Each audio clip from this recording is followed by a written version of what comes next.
Hello दोस्तों, स्वागत है आपका इस नई वीडियो में। दोस्तों, इस वीडियो में हम सामान्य हिंदी से संबंधित कुछ इंपॉर्टेंट प्रश्नों का एक प्रैक्टिस सेट लेकर के आपके समक्ष उपस्थित हुए हैं।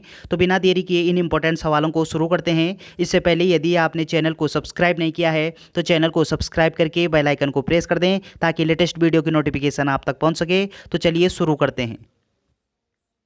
इस वीडियो का पहला प्रश्न है, शुद्ध वर्तनी वाला शब्द कौन सा है? तो आपको इन चारों में से शुद्ध वर्तनी का चयन करना है। यहाँ पे सुसुप्ति कौन सा शुद्ध लिखा हुआ है? आपका राइट आंसर होगा कि यहाँ पर ये जो डी ऑप्शन है सुसुप्ति, ये यहाँ पे सही आंसर हो जाएगा, ऑप्शन नंबर डी। अगला प्रश्न है, शुद्ध शब्द का कौन सा है? यहाँ पे शुद्ध शब्द कौन सा दिया गया है इन चारों में से?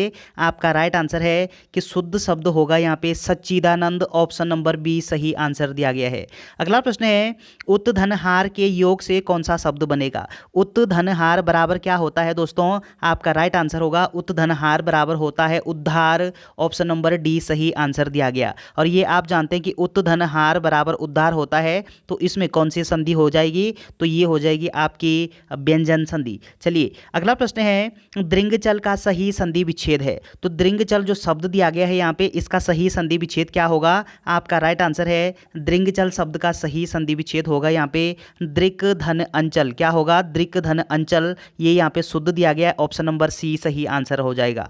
अगला प्रश्न है, निम्नलिखित में से कौन सा शब्द स्त्रीलिंग है? तो इन चारों में से स्त्रीलिंग शब्द का चयन करना है। इन चारों में से स्त्रीलिंग शब्द कौन सा होगा? आपका राइट आंसर है यहाँ पे मंत्रिणी शब्द दिया गया है, चंचू शब्द दिया गया है, छाता दिया गया है, भक्त दिया गया है। तो स्त्रीलिंग जो शब्द है यहाँ पे वो मंत्रिणी शब्द स्त्रीलिंग हो जाएगा, ऑप्शन नंबर ए सही उत्तर दिया गया। चंचू शब्द ये पुरुषलिंग होता है, छाता पुरुषलिंग होता है, भक्त पुरुषलिंग होता है। तो स्त्रीलिंग शब्द क्या हो जाएगा यहाँ पे? मंत्रिणी, option number A right answer है। अगला प्रश्न है, साम्राज्ञी का पुल्लिंग क्या है? तो साम्राज्ञी जो शब्द है इसका पुल्लिंग बताना है। आपका राइट आंसर होगा कि इसका जो पुल्लिंग है वो हो जाएगा आपका सम्राट, ऑप्शन नंबर सी सही आंसर दिया गया। ये जो साम्राज्ञी शब्द है ये आपका स्त्रीलिंग शब्द है और इसका जो पुल्लिंग होता है वो आपका सम्राट हो जाएगा, option number C right answer है।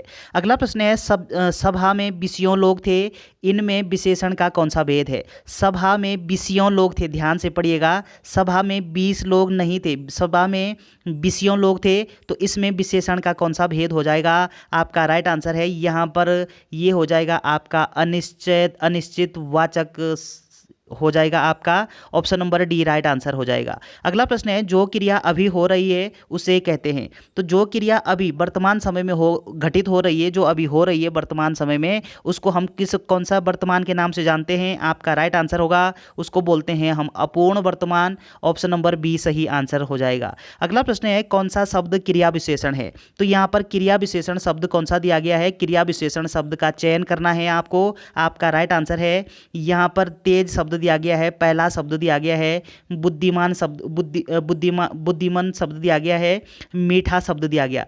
तो आपको क्रिया विशेषण शब्द बताना है। तो तेज जो शब्द है ये क्रिया विशेषण होता है, ऑप्शन नंबर ए सही आंसर दिया गया। और ये आप जानते हैं कि क्रिया विशेषण शब्द हम किसको बोलते हैं? क्रिया विशेषण किसको बोलते हैं? तो क्रिया की जो विशेषता बताते हैं उनको हम क्रिया विशेषण बोलते हैं। ये आसान है, आप जानते हैं। अगला प्रश्न है, कौन सा शब्द अलग अर्थ रखता है? तो इन चारों में से अलग अर्थ रखने वाला शब्द कौन सा हो जाएगा? आपका राइट आंसर है यहाँ पर ये जो शब्द दिया गया है अलग अर्थ वाला, ये हो जाएगा आपका भागीरथी, ऑप्शन नंबर ए सही आंसर दिया गया। ये आप जानते हैं कि भागीरथी क्या है? ये एक नदी का नाम है। और यहाँ पे जो सुंदरी है मंदाकिनी है, तो यहाँ पर जो डिफरेंट हो जाएगा, अलग जो हो जाएगा वो भागीरथी हो जाएगा, ऑप्शन नंबर ए सही उत्तर है। अगला प्रश्न है, प्रज्ञा चक्षु का अर्थ है। तो प्रज्ञा चक्षु शब्द दिया गया है, यहाँ पे इस शब्द का अर्थ क्या होता है? आपका आंसर होगा कि यहाँ पे ये जो प्रज्ञा चक्षु शब्द है इसका अर्थ होगा इन चारों में से विद्वान। क्या होगा दोस्तों? विद्वान होगा, ऑप्शन नंबर ए सही उत्तर दिया गया। अगला प्रश्न है, अभ्यागत का अर्थ है। अभ्यागत शब्द का सही अर्थ का चयन करना है, क्या होता है? आपका राइट आंसर होगा कि अभ्यागत का सही अर्थ होता है अतिथि। अतिथि देवो भव, अभ्यागत, इसको हम अभ्यागत के नाम से भी जानते हैं, ऑप्शन नंबर सी सही आंसर हो जाएगा। अगला प्रश्न है, चम्मू का समानार्थी शब्द है। तो चम्मू जो शब्द है इसका समानार्थी शब्द क्या होगा इन चारों में से? आपका राइट आंसर है चम्मू शब्द का सही अर्थ होगा सेना। क्या होगा? सेना होगा, ऑप्शन नंबर ए सही उत्तर है। अगला प्रश्न है, सरवरी का अर्थ है। तो इंपॉर्टेंट पॉइंट है, इंपॉर्टेंट प्रश्न है, सरवरी। सरवरी जो शब्द है इसका अर्थ क्या होता है? आपका सही आंसर होगा सर्वरी का अर्थ होता है रात्रि। ऑप्शन नंबर डी सही आंसर दिया गया। अगला प्रश्न है शाश्वत का विलोम है। शाश्वत शब्द का विलोम शब्द क्या होता है? आपका सही आंसर है शाश्वत का विलोम होता है नश्वर। ऑप्शन नंबर सी सही उत्तर हो जाएगा। अगला प्रश्न है आगामी का विलोम शब्द है। आगामी शब्द का विलोम शब्द क्या होता है? ये बड़ा आसान होगा आपके लिए। आपका राइट आंसर होगा आगामी का विलोम शब्द ये होता है आपका विगत। ऑप्शन नंबर सी सही उत्तर दिया गया।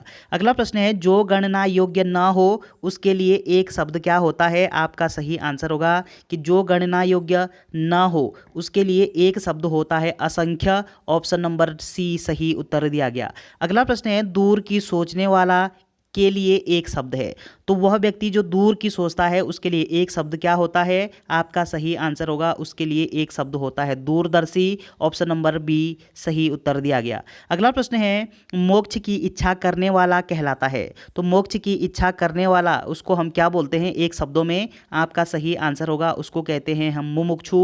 Option number C right answer दिया गया। अगला प्रश्न है वीर पुत्र को जन्म देने वाली स्त्री के लिए एक शब्द है। तो वीर पुत्र को जो स्त्री जन्म देती है उसके लिए एक शब्द पूछा गया है आपसे। आपका सही आंसर होगा उसको कहेंगे हम वीर प्रसू। ऑप्शन नंबर डी सही उत्तर दिया गया। अगला प्रश्न है माथा ठनकना का अर्थ है। माथा ठनकना इसका अर्थ क्या होता है? आपका सही आंसर है माथा ठनकने का अर्थ होता है शक हो जाना। ऑप्शन नंबर डी सही उत्तर दिया गया। अगला प्रश्न है आसमान से बातें करना का अर्थ है। आसमान से बातें करना इसका अर्थ पूछा गया है। आपका आंसर होगा इसका अर्थ होता है बहुत ऊंचा होना।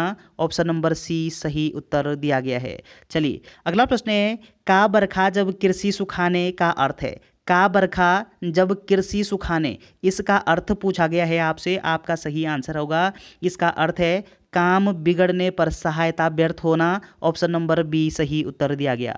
अगला प्रश्न है हाथ को हाथ न सूझना का अर्थ है। हाथ को हाथ न सूझना इसका अर्थ पूछा गया। आपका आंसर होगा इसका अर्थ है हाथ को हाथ न सूझना यानी घना अंधेरा होना। क्या होगा? घना अंधेरा होना। ऑप्शन नंबर सी सही उत्तर दिया गया। अगला प्रश्न है थाली का बैंगन से क्या अभिप्राय है। तो थाली का बैंगन इससे अभिप्राय पूछा गया है। आपका आंसर होगा इससे अभिप्राय होता है सिद्धांतहीन व्यक्ति। ऑप्शन नंबर ए सही उत्तर दिया गया है। तो चलिए दोस्तों ये 25 इंपॉर्टेंट प्रश्न थे। वीडियो अगर आपको अच्छी लगती है तो चैनल को सब्सक्राइब करना एवं वीडियो को शेयर करना ना भूलें। Thanks for watching.